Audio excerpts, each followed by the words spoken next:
Hola chicos, ¿cómo están? Espero que se encuentren bien. El día de hoy nos toca hablar de los antipsicóticos, pero antes de iniciar con el tema de antipsicóticos tenemos que revisar la esquizofrenia. ¿Por qué la esquizofrenia? Porque es la principal indicación de estos fármacos y es el trastorno psicótico más común. Entonces vamos a darle una pequeña revisión tomando en cuenta los aspectos más relevantes. Para empezar, pues hay que definirla. Tenemos que es un trastorno psicótico crónico que se caracteriza por la alteración de la percepción, emoción, cognición, pensamiento y comportamiento. Sabemos que esta enfermedad es deteriorante y que va a tener muchos síntomas que tienen que ver con las diferentes áreas que van a estar alteradas. Entonces una persona con esquizofrenia, la percepción que tiene de los estímulos del exterior no es la misma que una persona que no tiene la enfermedad, las emociones que pueda desarrollar, los problemas por ejemplo en la memoria, en el lenguaje, en la atención, son muy variados. También lo mismo pasa con el pensamiento y las conductas que pueda desarrollar. Sabemos que hay dos características que van a definir a un paciente con esquizofrenia, y la primera es el tipo de relaciones que el individuo mantiene con el entorno, y la segunda, la no conciencia de la enfermedad propia. Como epidemiología, vamos a ver que el 1% de la población lo padece. Hay un riesgo de padecerla en un 12% si tenemos un familiar de primer grado. Hay 40% de riesgo si ambos progenitores tienen la enfermedad. Hablamos de un 50% cuando son gemelos monocigóticos. A esto se refiere cuando dos productos comparten la misma placenta y tendrían por lo tanto la misma carga genética. Sin embargo, se ha visto que hay un 80% de los pacientes, o la mayoría, no tiene antecedentes heredofamiliares, es decir, que no tiene ni progenitores o hermanos que tengan la entidad, por lo tanto, pues no existe esa relación. En cuanto a la incidencia, pues sabemos que los hombres van a tener un debut a edades más tempranas, entre los 15 y 25 años, y las mujeres van a tener un inicio un poco más tardío, de los 25 a los 35 años. En cuanto a factores de riesgo, hay que recordar que un factor de riesgo es una característica que aumenta la probabilidad de padecer una enfermedad. Entonces, en el caso de la esquizofrenia, hay muchos factores que pueden contribuir, por ejemplo, el sufrimiento fetal. Cuando se habla de sufrimiento fetal, nos vamos a referir a lo que pueda suceder en la vida intrauterina o después de nacer. ¿Por qué razón? Bueno, hay infecciones que pueden provocar una alteración en el neurodesarrollo, y eso afectar o tener como base para que después se desarrolle la esquizofrenia. Hay otras enfermedades que les decía, al momento de nacer, por ejemplo, si el recién nacido tiene una alteración en cuanto a que no pueda intercambiar adecuadamente los gases como el oxígeno, el dióxido de carbono, el cerebro empieza a sufrir por esas concentraciones de oxígeno que no están llegando, y puede producir la muerte neuronal de diferentes áreas que con el tiempo pues puede conllevar al desarrollo de esta enfermedad. A eso se refiere básicamente el sufrimiento fetal. Hay muchas situaciones que los pueden provocar, como pues que la madre sea muy joven, que sea muy mayor, el número de embarazos, si desarrolló diabetes, si desarrolló hipertensión, o preeclampsia en el embarazo, ¿no? Hay otra situación que también se habla de la infección por el virus de la influenza, esto sobre todo en el segundo trimestre del embarazo. El género masculino, que sabemos que es el más afectado. Otra situación que también tiene que ver la edad paterna avanzada. Por ejemplo, hay bibliografías que mencionan que el tener hijos después de los 45 años puede ser un factor que pueda predisponer a desarrollar la enfermedad. La exposición a sustancias, por ejemplo, en la embarazada, pues hablar de el consumo de cocaína, de marihuana, de anfetamina, y en el caso pues de las mujeres que no están embarazadas y de la población en general, pues el utilizar estas mismas sustancias, con la excepción de la marihuana.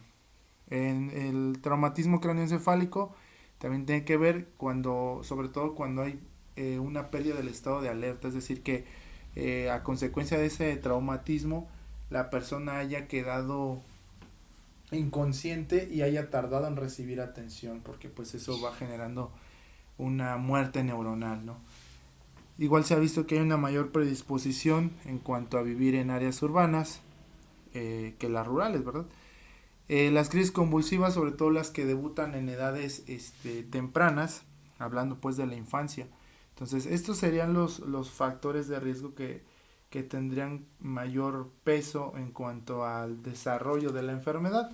Se habla de una teoría también de que los nacidos en meses fríos también pudiera tener una relación con factor de riesgo. En cuanto a la etiología, ahora sí vamos a hablar de las causas, de lo que ya se puede haber demostrado, y vamos a hablar de los factores genéticos. Esto es importante porque pues cuando hablamos de factores genéticos siempre nos vamos a referir a los familiares de primer grado.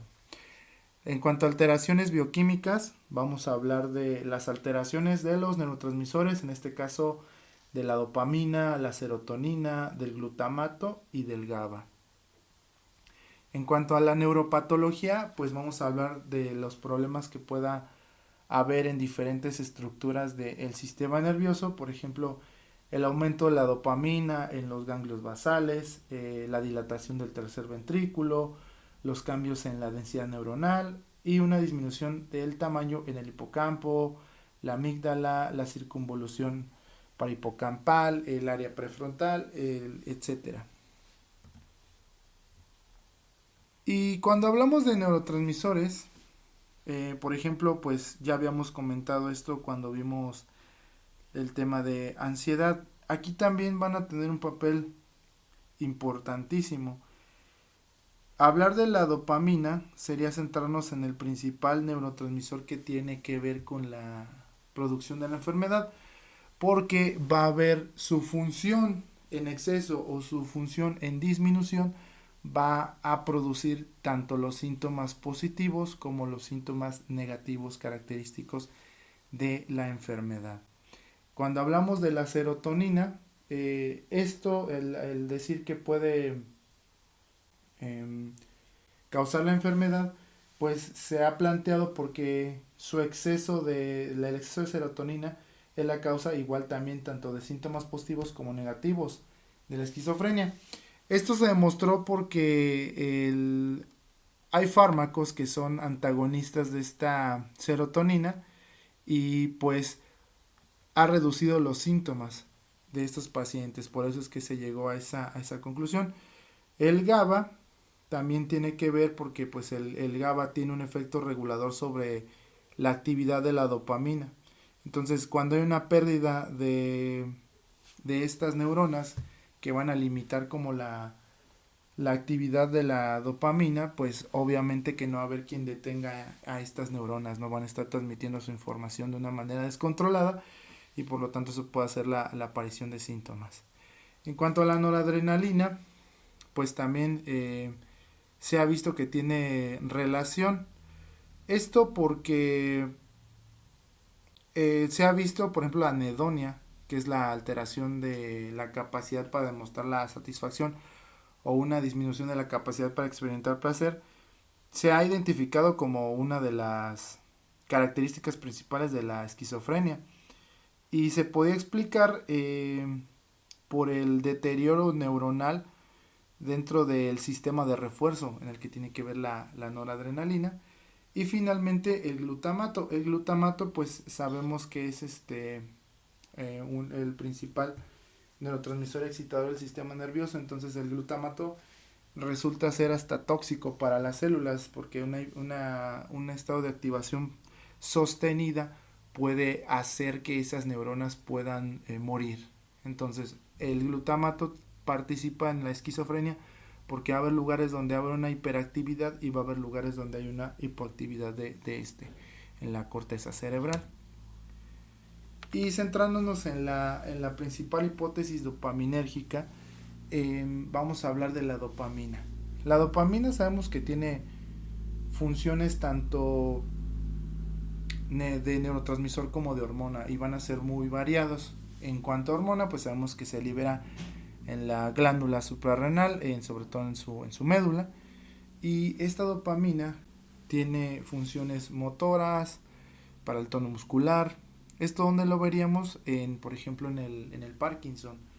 Las neuronas que se encargan del movimiento se van destruyendo, se van degenerando, se van quedando sin dopamina y por lo tanto la persona empieza a experimentar los síntomas del parkinsonismo, ¿no?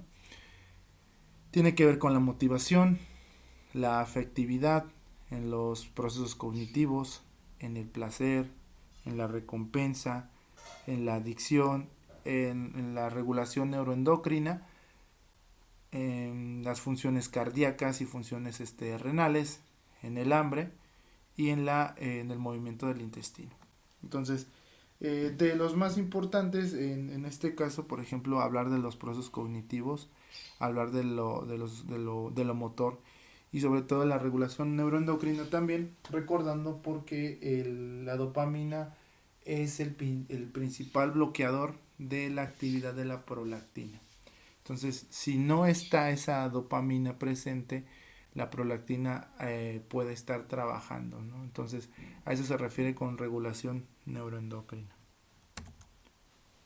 Y bueno, vamos a hablar de las diferentes vías dopaminérgicas que existen. Vamos a tener las 4 principales, que son la vía mesocortical, la vía mesolímbica, la vía nigroestrial o nigroestriada y la vía túbero-infundibular. Estas vías son importantes porque cuando hablamos de la esquizofrenia vamos a tener, por ejemplo, la vía mesocortical. Esta vía mesocortical viene del área tegmental ventral y llega hasta la corteza prefrontal. Esta sería la responsable en cuanto hay una hipofunción de la dopamina de generar la sintomatología negativa, los síntomas negativos de la esquizofrenia. Cuando hablamos de la vía mesolímbica, igual hablamos del área tegmental ventral que se extiende al hipocampo, a la amígdala, a la corteza entorrinal, al núcleo accumbens y a la corteza prefrontal. Esta vía mesolímbica, el exceso de dopamina, o sea, una hiperfunción, va a producir la sintomatología positiva. En cuanto a la vía nigroestrial, esto hablamos de la sustancia negra que está en el mesencéfalo y la relación que tiene con los diferentes núcleos para regular el movimiento, en este caso del núcleo caudado y el putamen. La vía tuberoinfundibular, que sería la vía en la que conecta el hipotálamo con la hipófisis.